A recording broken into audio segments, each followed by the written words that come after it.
బాబు పడాలపై దాడి చేసిన వారిని వెంటనే అరెస్ట్ చేయాలని జాతీయ మాల మహానాడు సంఘం ఆధ్వర్యంలో కర్నూలు జిల్లా కలెక్టర్ గారి కార్యాలయం ముందు శాంతియుత నిరసన కార్యక్రమాన్ని చేపట్టడం జరిగింది.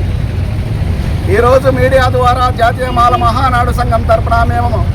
డిమాండ్ చేసేది ఏమిటంటే, పడాల సునీల్ బాబుపై జనవరి 9వ తారీఖు రాత్రి 10:50 నుండి 11 గంటల ప్రాంతంలో సామిరెడ్డి నగర్లో రోడ్డు మార్గంలో ప్రయాణిస్తూ బైక్పై వెళ్తుండగా దాదాపు 20 మంది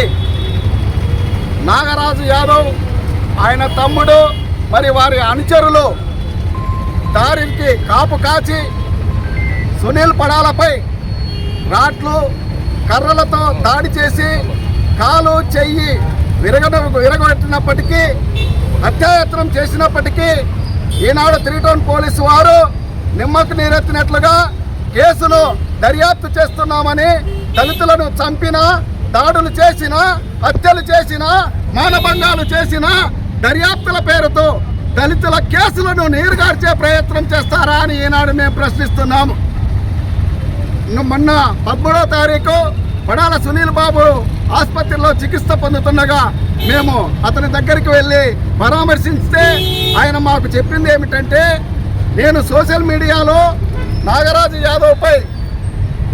పోస్ట్ పెట్టినందుకు జీర్ణించుకోలేక నాగరాజు యాదవ్, అతని తమ్ముడు, వారి అనుచరులు నాపై కాపు కాచి దాడి చేసి హత్యాయత్నం చేశారని, కాలు చేయి విరగొట్టాడని ఆవేదనతో నాకు ఎవరు అండగా నిలబడడం లేదని, అన్నా మీరు ఏ విధంగానైనా నాకు న్యాయం చేయండి అని మమ్మల్ని అభ్యర్థించడం జరిగింది. అందులో భాగంగా అనంతరం నేను 3 town police station house officer Penugonda Seshaiah గారిని కలిసి వివరణ కోరగా ఇప్పటికే 4 సర్కిల్ ఇన్స్పెక్టర్ల ఆధ్వర్యంలో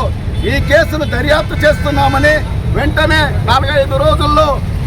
దాడి చేసిన వారిని అరెస్ట్ చేస్తామని చెప్పారు. కానీ ఈ రోజుకు వారం రోజులైనప్పటికీ 3 టౌన్ పోలీసు వారు సునీల్ పడాలపై దాడి చేసిన వారిని అరెస్ట్ చేయకపోవడాన్ని మేము తీవ్రంగా ఖండిస్తున్నాం. వెంటనే నాగరాజు యాదవ్, అతని తమ్ముడు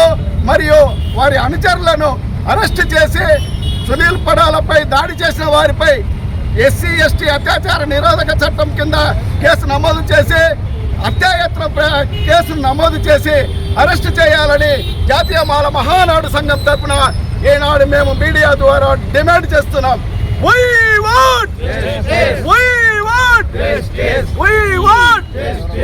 ఈ కేసును CBIకి అప్పచెప్పాలని మేము డిమాండ్ చేస్తున్నాం.